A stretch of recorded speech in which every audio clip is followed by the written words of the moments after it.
Alright, so some people were wondering how I did the visual effects for the Pokemon video.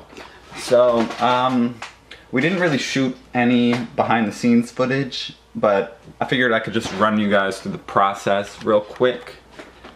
So first of all, let me get it. Okay, first you need like a shitty old computer, and you have to break the screen off the hinges. No, but for real, that's what I used to make most of the visual effects for the video.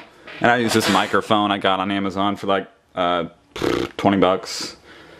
And I used some Play-Doh for when I was bored. So the process went like we would shoot. It took a long time to shoot because there were a lot of people in our way. But anyway, got all the clips and edited it all down to this ugly timeline. It's kind of a long video. So edited it all down. Then, of course, this is what it looks like in the final product. Hopefully that's focusing. Damn it. Alright, whatever. So yeah, before it looked, this is like the final product, and that's what the original shot looked like. You can kind of see where Pikachu was standing. We placed a red cup and the Pokeball, and that was used to track the shot so that Pikachu would look like it was inside the shot. And that was done in After Effects, so I guess I can like, I guess I can switch over to After Effects and show you guys that, if I can fire it up real quick. Alright, well, my computer really does suck, so After Effects is taking forever to load. So, it actually makes more sense to show you guys how I made the Pokemon themselves first, and like how I animated them and stuff. So, I'm gonna show you guys, So you can see this is the scene where Pikachu's flying through the air to smash Metapod. So I animated this after we shot that video, and I got the angle down right of the camera, which is over here. Just like in real life, you place the camera in 3D space wherever you want it. And so the first step was like to model the Pokemon. So you can see Pikachu right here. Like I modeled Pikachu while we were filming the footage. I started working on all the different Pokemon and stuff and modeling them. I made all the models myself, and all the textures and stuff.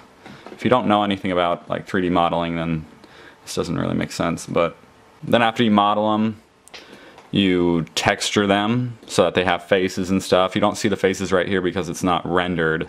In order to get the final output, you have to render each frame, which takes a really long time.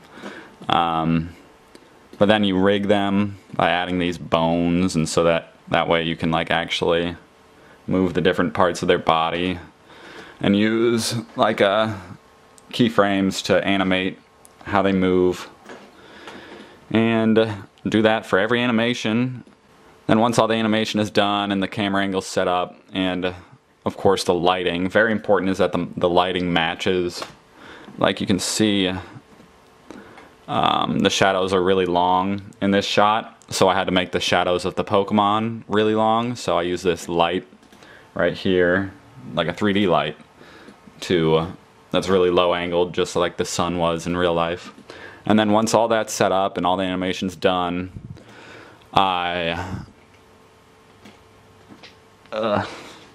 switch over to the compositor, which is the final step before actually rendering the image, and you put all the different bits, like the shadows and the Pokemon themselves and stuff, and you combine them and eventually it all comes out looking how you want it to look if you do it right.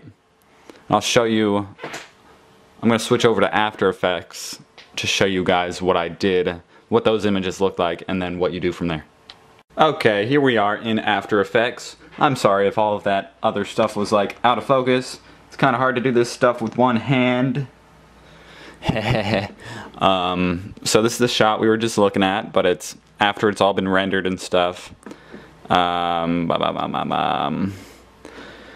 gonna hide in these layers the background images. So you can see this is what the frames like of just the Pokemon being rendered out of Blender. That's what that looks like. And then you just put the footage behind it. And this shot didn't have to be tracked because it's a tripod shot, so it doesn't move. But I still had the markers for where the Pokemon were standing, so I still had to cover those up. So you can see, like right here, here's a cup, and then I just used a piece of grass from somewhere else in the scene to cover that up. And then I would have, if this shot had been tracked, I would have just linked that up to the tracker, and it would have followed the cup around. Doing the same with the Pokemon is how you keep them stabilized with the shot. You might wonder why I did 2D motion tracking instead of 3D motion tracking. It's because doing 3D takes a lot longer and it's not very accurate in Blender a lot of the times. At least back when I was making this video, it was kind of new.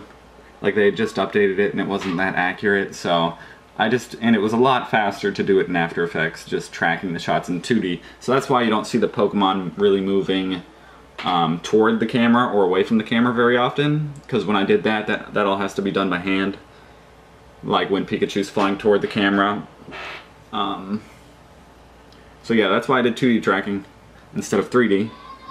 Okay, I opened up a different shot, one that has more effects in it so that you could see kind of how all the different layers and stuff I had for these big effects shots, especially the one at the end.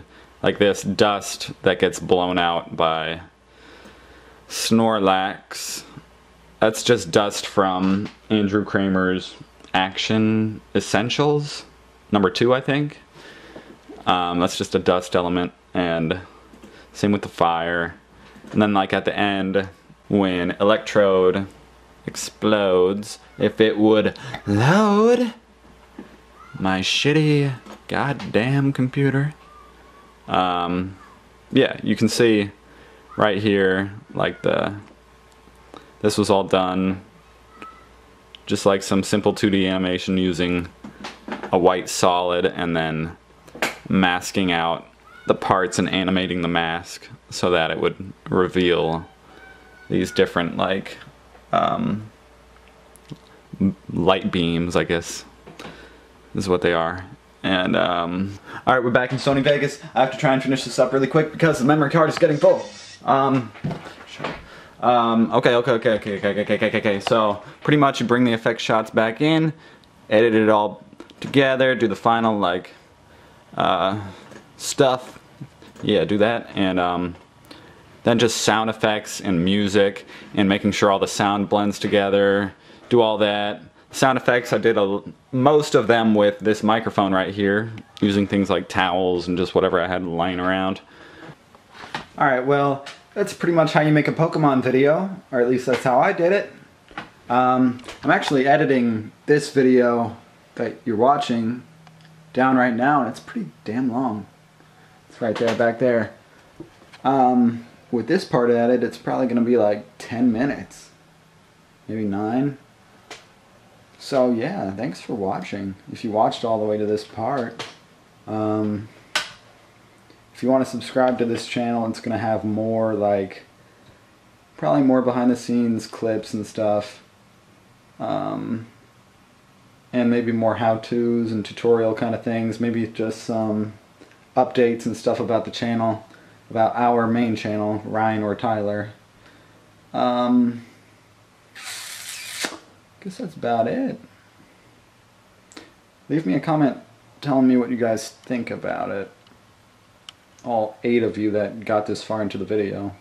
What you think about our main video and the tutorial, or if you have any questions or anything, just leave a comment or message me or whatever. Okay.